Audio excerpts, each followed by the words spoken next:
There is something powerful about culture, something deeper than music, louder than drums and stronger than borders. Today, under one sky is one place. Africa didn't just show up, it came alive.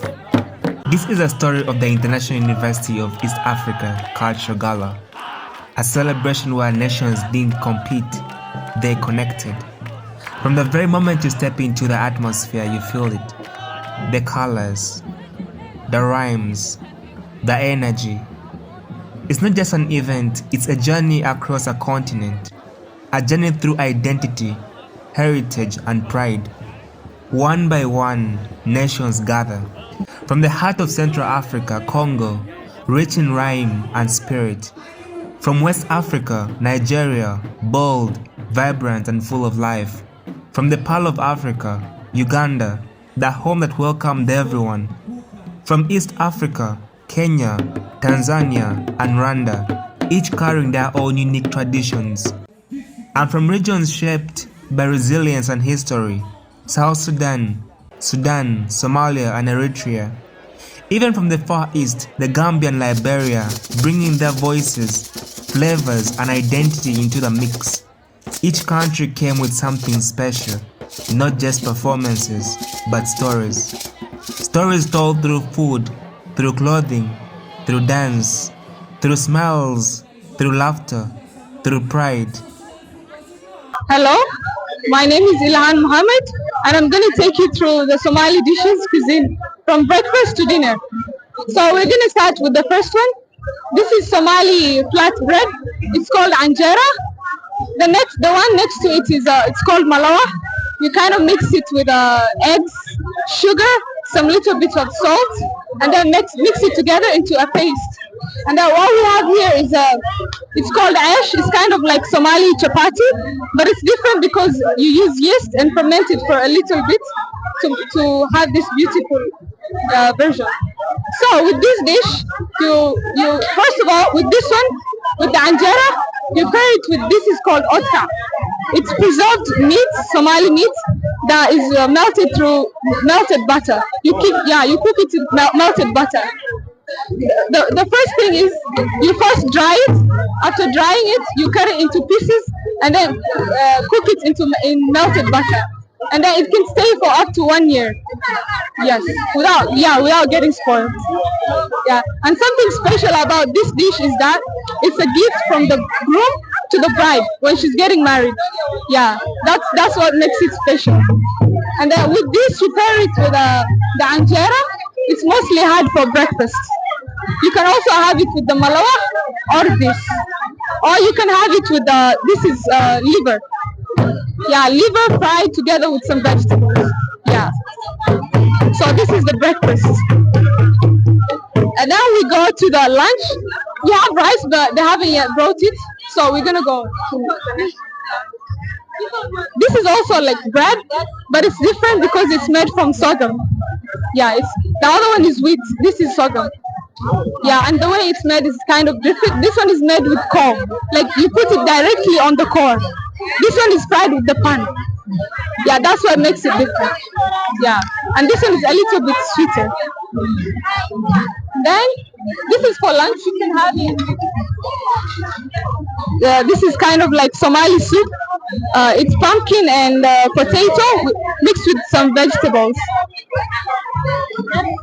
So right next to it we have Somali cornbread or posho as you know it.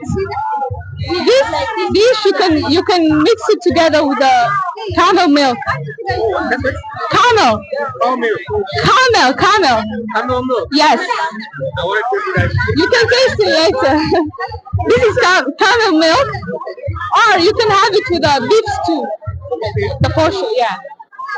And this right next to it is a chili, Somali chili. It's called chili. it's called basbas in Somali. So you take the chili, tamarind sauce, tomato, garlic, mix it together, cook it together to form this taste, and it's really nice. And then that's lunch. We go to the snacks. We have Somali biscuits. We have two different versions. This is like the It's only the shape that's different, but the taste is the same. We also have some sweets. We have Somali cake. This is simsim.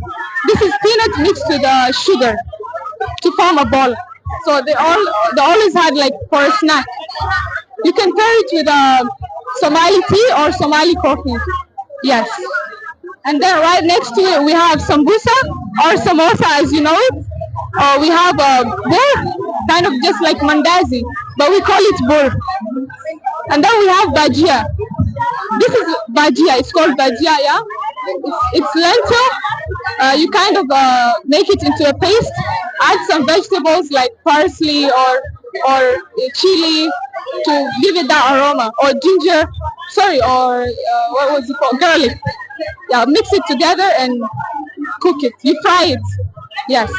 These are mostly had during weddings, gatherings, or ceremonies, or even as snacks. You can also pair them with Somali tea or coffee.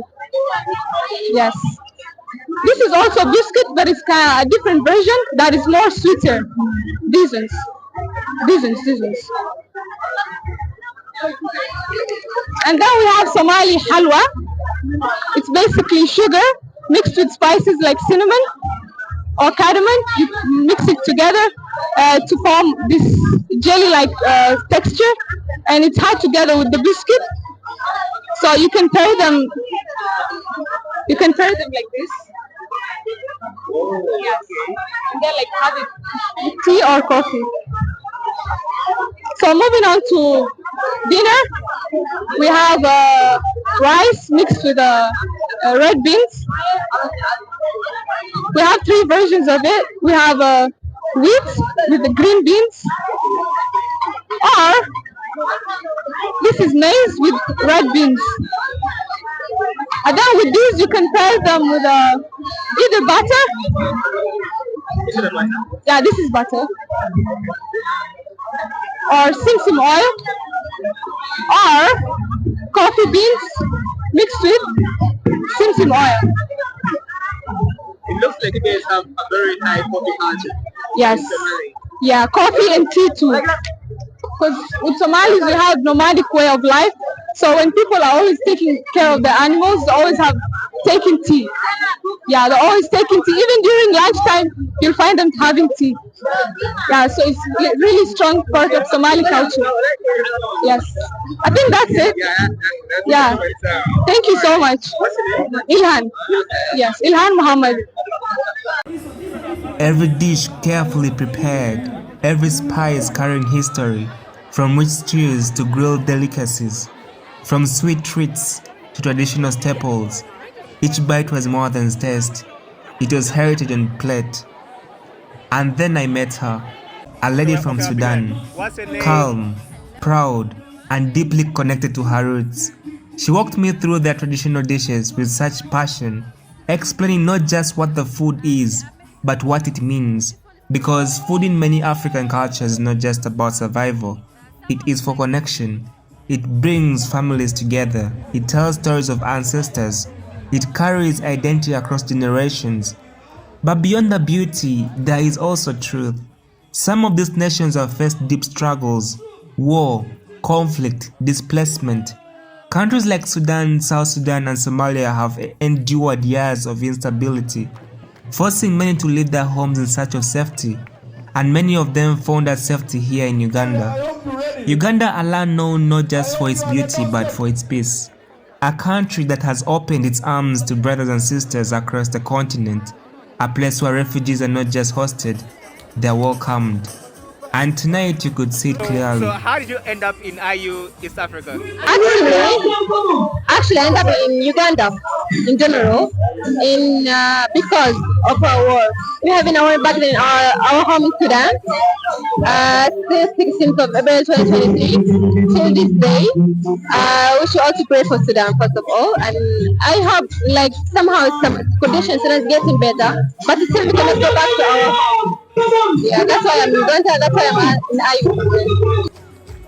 People who once fled uncertainty now standing proudly, showcasing their culture, dancing, smiling, celebrating, not just strangers, but as part of one family. Because culture does something powerful. It heals, it unites, it reminds us of who we are. As the performances began, the energy shifted. The drums grew louder, the cheers grew stronger, and the stage became a heartbeat.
Each dance told a different story, from high energy movement of grace expressions, from fast rhythms to slow, powerful steps.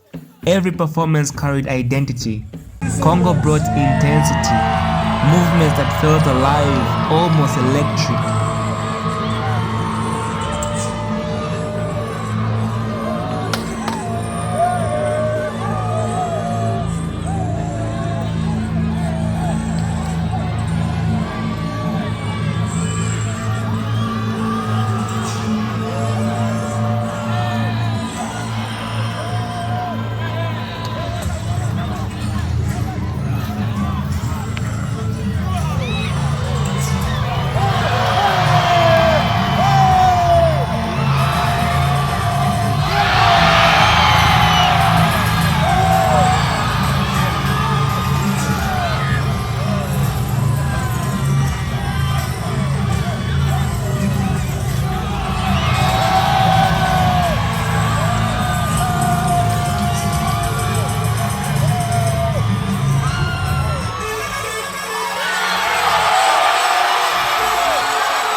Nigeria followed with boldness and confidence, a celebration of strength and style.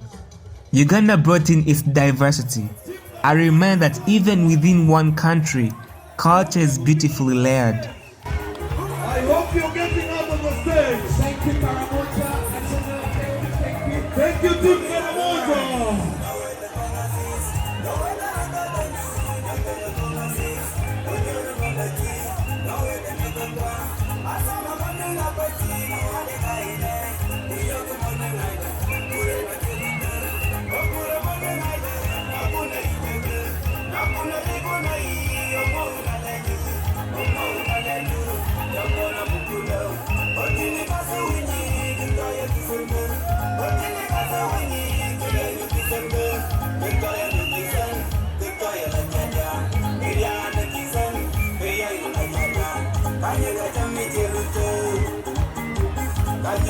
Thank you so much, Team Karamoja. Yeah, man. Thank you so much, Team Karamoja. 5. Asante sana. Kenya, Tanzania, and Rwanda brought in elegance and rhythm, blending tradition with storytelling.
And then came the deeply emotional dances from South Sudan.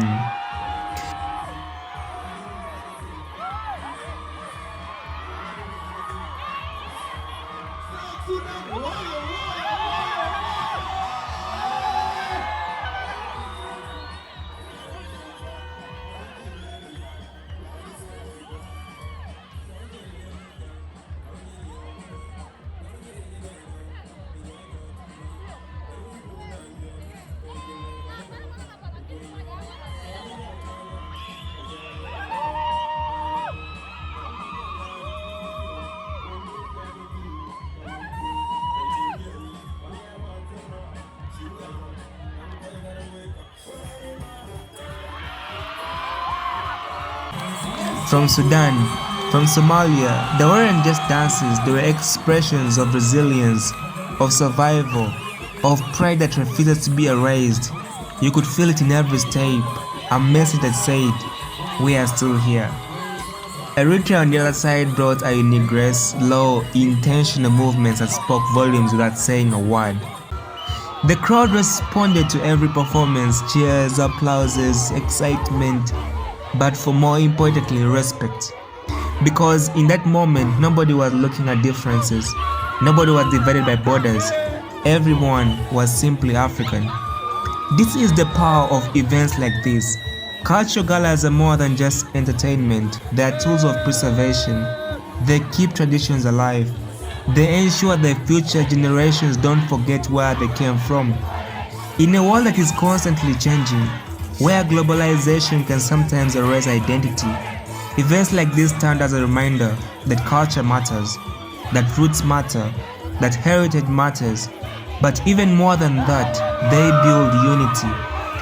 In Uganda, a country that hosts people from across Africa, these events create something special, a shared space, a common ground, a place where people can say, I may come from a different country, but we are still connected. Because at the end of the day, we share more than we think. The rhythms may be different, but the heartbeat is the same. The languages may vary, but the messages is similar. The traditions may look unique, but the values are shared. Family, community, respect, identity. And this is what makes Africa Africa. As the night continued, the energy never dropped. If anything, it grew stronger. People danced not just on stage, but in the crowd. Laughter filled the air. Strangers became friends, moments became memories. And as I looked around, it became clear. This wasn't just a university event, this was something bigger. It was a celebration of survival, a celebration of diversity, a celebration of unity. A reminder that no matter where we come from, no matter what we have been through, we can still come together. We can still celebrate. We can still smile. We can still dance. And most importantly, we can still stand as one. Because we are not divided by borders. We are not divided by conflict. We are not separated by language. We are connected by something deeper, something stronger, something unbreakable. We are connected by culture. And tonight at the International University of East Africa, Culture Gala, that connection was undeniable. Africa was not just represented, Africa was felt. From the food, to the fashion, to the music, to the dance. Every moment told a story of pride, a story of resilience, a story of unity. And as the night came to an end, one thing remained clear. This is not just an event you watch. It is an experience you carry with you. Because once you feel this kind of unity, once you witness the kind of culture, once you see this kind of connection, you understand something powerful. That we are more alike than we are different. That our diversity in our strength, and that together we are unstoppable. We are Africa.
Oh yeah!